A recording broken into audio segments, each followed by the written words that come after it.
Realismus ist die Praxis, eine Situation so zu akzeptieren, wie sie ist. Also was du damit meinst, dass du kriegst, was du siehst, hm? Aber was du siehst, ist nicht, was ich kriege. Hm?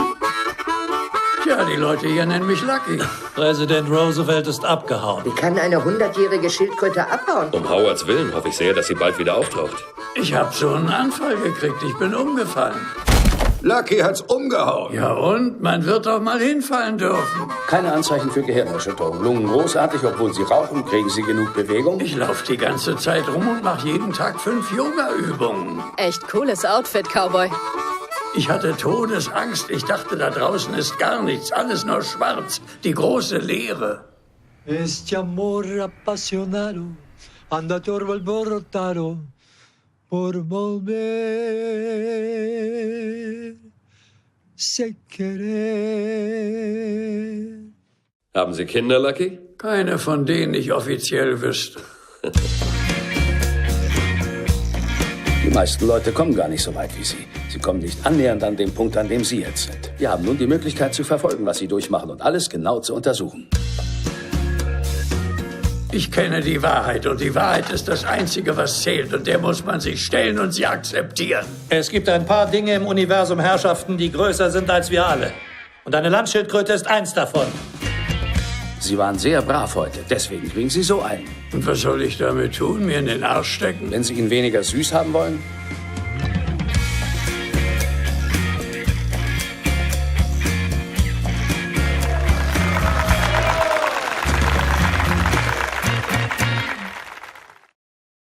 I'm here with John Carroll Lynch, whose film Lucky just premiered here yesterday, or opened the film festival. Yes, it was. For our viewers who didn't have the chance to see the film, could you just tell a little bit about it?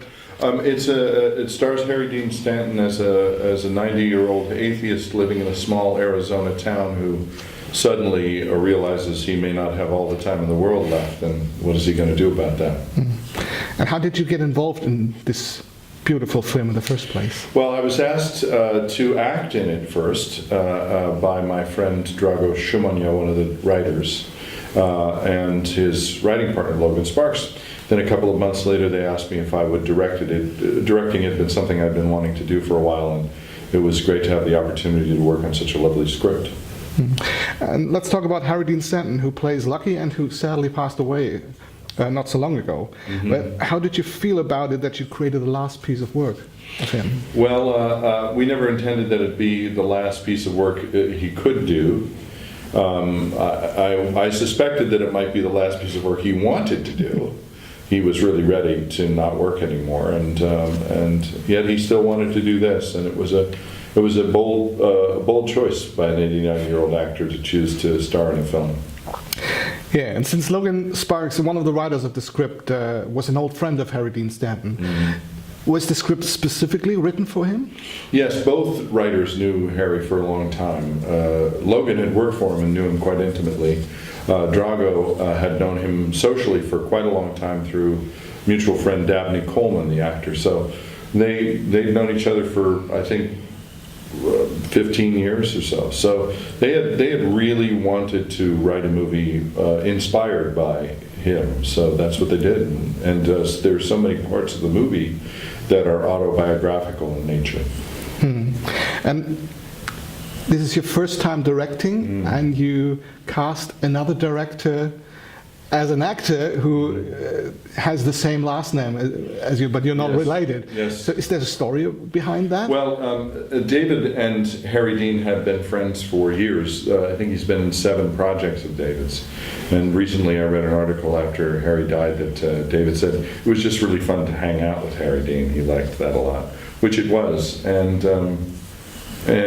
so when we were casting the film, Harry suggested David for the part.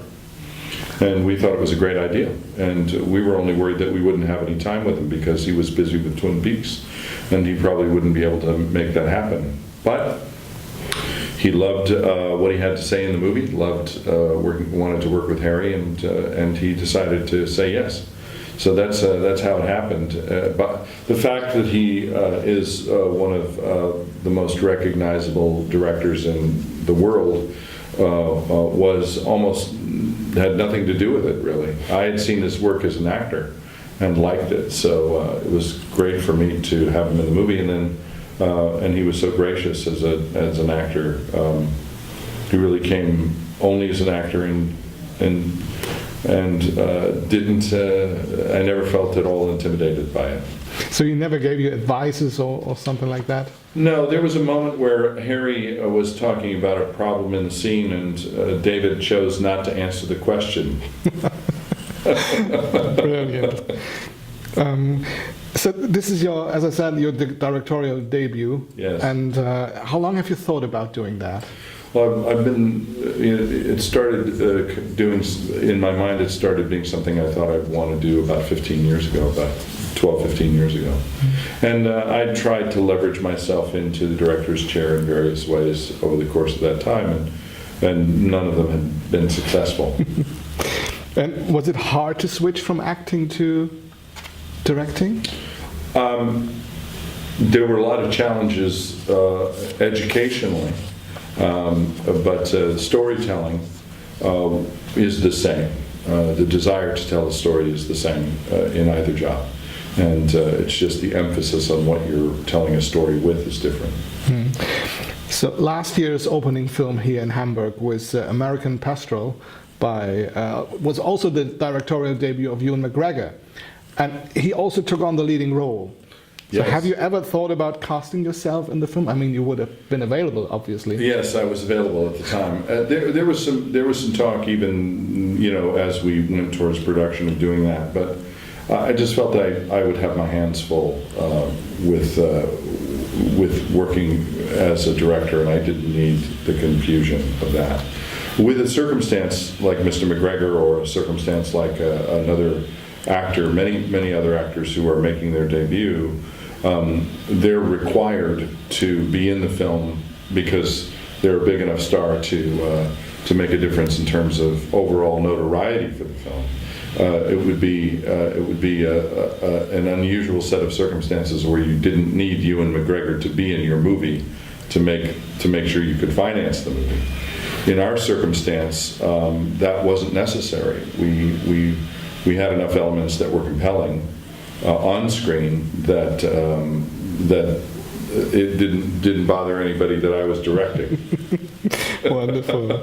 Let's get back to Lucky. How would you characterize Lucky? The character? Yeah. I would say that he's a person who's set in a kind of routine. He really has boiled his life down to the balsamic vinegar of it all, and he is just going about the things that he wants to do in the order he likes to do them. And suddenly he has a fall. And for many older people particularly, a fall can be the beginning of the end for the person. And while the fall seems, you'll discover what happens with the fall in the film, but it makes him wonder about that, forces the character to really look at how he's living his life and the why of it, and how long he has left. And for all of us, that's true. It's more compelling, I think, for someone at the age that Harry was when he made the movie. And how much of Lucky was indeed Harry Dean Stanton? So much of the movie is based on Harry. His behaviors are in the movie, the crossword puzzles and the other things that the character does, but it also was a fictional character. So it was a kind of a really tricky acting problem to have so much material that was culled or inspired by his life mixed together with fictional material and then played by the actor who had experienced it, but not in the order he had experienced it, and not telling the stories for the reasons he would tell. So it was a really interesting challenge, and obviously Harry was up for it. Yeah. Where did you shoot the film? We shot in Los Angeles, California for the most part. We had one day in Arizona for the vistas of Arizona. And it really blended seamlessly thanks to all the craft people involved. Yeah. And what was the most difficult thing during the shoot? I would would say there were twofold. One was making sure that Harry had enough energy to do it. It was a big challenge for anybody to do such a large role in such a short period of time, particularly true at his age. And it was a physically demanding movie. He had to do a lot of walking, a lot of physical things that happened in the film. And along with that, it was also emotionally very challenging as well. So I would say that the managing of his energy was one of the biggest, let's say, equations in the film. Mm-hmm. Correct me if I'm wrong, but you had a very small budget for that film. Is that right? Yeah, well, in relative terms, yes. Yeah. And I think you could probably make somewhere in the neighborhood of close to 300 Luckies for what an Avengers costs. Okay. And would you have done anything differently if you had, let's say, an unlimited budget? Yeah, obviously, if the budget were unlimited, it would be a different movie to some degree. But limits are part of what art is about. I don't think necessarily limits are bad things. No, I don't think so. I think they actually challenge you to actually ask questions about what you're actually saying. So I'm not sure how it would change the movie. I know it would have been nice. Every movie in the world wants 5 more days. Yeah.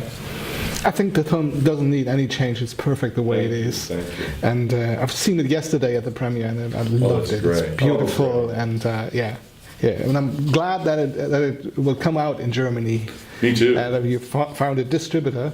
Yes. And yeah. So what about your future? Is there anything you can already talk about?